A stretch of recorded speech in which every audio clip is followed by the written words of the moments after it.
한국의 뛰어난 진단검사 능력을 공유하고 싶다. 강경화 외교부 장관은 레트너 인도네시아 외교부 장관의 요청으로 3월 28일 전화통화를 갖고 코로나19의 확산 및 양국 협력 방안에 대해 의견을 교환했다. 레트너 장관은 코로나19 대응과 관련해 한국의 뛰어난 진단검사 능력 등 방역 역량을 높이 평가하면서 한국의 경험을 공유하기를 희망하였다. 이와 관련 레트너 장관은 최근 인도네시아에서 코로나19가 급격히 확산하여 방역 물품 등이 부족한 상황이라고 하고 이에 대한 지원을 요청하였다. 강 장관은 인도네시아에서의 코로나19 상황에 우려를 같이하고 방역 물품 등은 여력이 닿는 대로 최대한 지원하겠다고 하였다. 두 나라 장관은 코로나19 대응을 위해 언제든지 허심탄회하게 소통하면서 긴밀히 협력해 나가기로 하였다.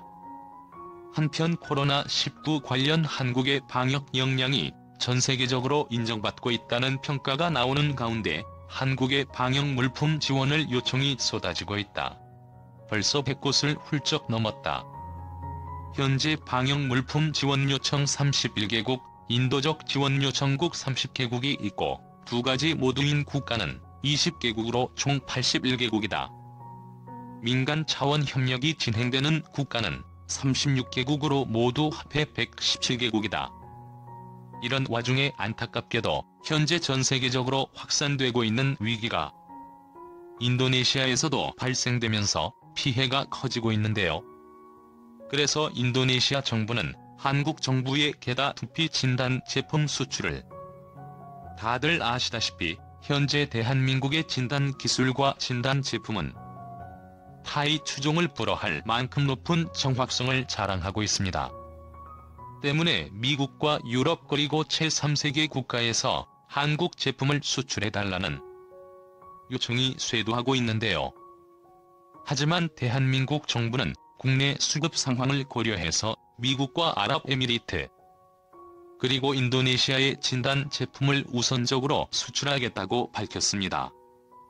이는 이번 위기 초기에 대한민국의 개선 예를 보여준 국가를 최우선적으로, 특히 인도네시아는 베트남과 말레이시아 그리고 필리핀 정부가 일방적으로 한국 국민들에게 입국 금지를 내렸던 것에 반해 끝까지 입국 금지 조치를 취하지 않고 한국을 패했던 나라입니다. 때문에 한국의 진단 제품 최우선 수출 국가에 한국인 비구가 답에 리미트 그리고 인도네시아를 의료 제품 수출 최우선 국가로 지정했다는 내용을 트위터에 게시한 것입니다. 이 소식을 접한 수많은 인도네시아 네티즌들이 감사의 인사를 건넸는데요. 댓글 중에는 서툰 한국말이지만 진심으로 감사의 인사를 건네는 인도네시아 쌓인다는 점을 명심했으면 좋겠습니다. 최소한 수출 발표에 감동한 인도네시아 반응을 전해드렸습니다. 인도네시아 발리 다녀간 한국인 3명째 코로나19 확진 판정. 세계적 휴양지 인도네시아 발리섬에 다녀간 한국인 가운데 3번째 확진자가 나왔다. 주 인도네시아 한국 대사관과 포항시에 따르면 이달 2일부터 발리를 여행한 30대 남성 A씨가 28일 가루다 인도네시아 항공 J870편으로 인천공항을 통해 입국한 뒤 29일 확진 판정을 받았다. A씨는 발리 체류 당시 호타와 수민약, 짱구 등지의 아내와 함께 머물렀다. 그는 아무런 증상이 없었지만 귀국 당일 오후 바로 포항의료원 선별진료소를 방문해 검사를 받은 결과 다음날 양성 판정을 받았다. 반면 아내는 음성 판정을 받았다. 앞서 세종시 43번 확진자와 송파구 21번 확진자도 발리에서 귀국한 직후 확진 판정을 받았다. 세종시 43번 확진자는 1월 7일 말레이시아 페낭으로 출국해 3월 17일까지 체류하다 18일 발리로 이동해 비행기를 갈아타고 22일 인천공항으로 입국했다. 그는 스미냑 해변에만 머물렀고 한국 교민 등 접촉은 없었다고 밝혔다. 송파구 21번 확진자의 경우 15일부터 혼자 발리의 우붓과 스미냑 지역을 여행한 뒤 23일 대한항공 KE630편으로 인천공항을 통해 귀국했다. 발리를 다녀간 3명이 어떤 경로를 통해 코로나19에 감염됐는지는 불명확하다. 다만 송파구 21번 확진자와 포항시 50번 확진자 모두 후타 지역의 시 한국음식점에 다녀간 것으로 동선이 겹쳤다. 대사관 관계자는 확진 판정을 받은 당사자들과 전화통화를 통해 동선을 파악했다며 발리의 한국 교민과 직접 접촉은 없었던 것으로 보인다고 말했다. 한국은 확진자의 휴대전화 위치 정보 시스템 기록, 신용카드 사용 명세, 동선별 CCTV를 분석해 구체적 동선을 공개하지만 해외 체류 당시 동선은 당사자 진술에 의존할 수밖에 없는 상황이다. 코로나19 사태가 장기화하면서 귀국자의 확진, 판정 사례가 계속 늘고 있기에 현지 정보 공개 부족으로 인한 각국 교민 사회 불안도 덩달아 커지고 있다.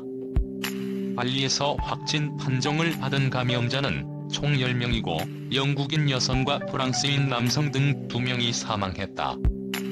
이밖에 중국 관광객과 일본 관광객이 발리에서 휴가를 보낸 뒤 자국에서 코로나19 확진 판정을 받는 등 감염자가 공식 발표보다 훨씬 더 많을 것이라고 지역 매체들은 보도했다.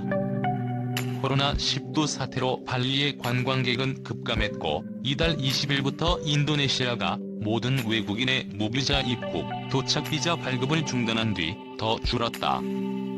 대한항공의 발리 노선 운항도 이 때문에 23일 이후 중단됐다. 인도네시아의 코로나19 확진자는 전체 총 1,285명이고 사망자는 114명이다. 현재까지 한국 교민, 주재원 가운데 확진자는 없다고 대사관은 밝혔다. 인도네시아는 엿새 연속으로 하루 100명 이상 확진자가 증가하자 봉쇄 요구가 거세지고 있다. 온라인에서는 봉쇄하지 않으면 죽을 것이란 내용의 해시태그 달기 운동이 벌어지고 중부 자바의 뜨갈시와 파푸아, 서망가라이군 등에서 지방정부 차원의 봉쇄 조치에 나섰다. 수도 자카르타 주정부는 4월 19일까지 비상사태 대응 기간을 2주 더 연장해 외출 자제를 권고하고 있으며 지난 주말에는 경찰 등이 국지적인 도로 봉쇄에 대비해 예행 연습을 했다고 자카르타 포스트 등이 보도했다.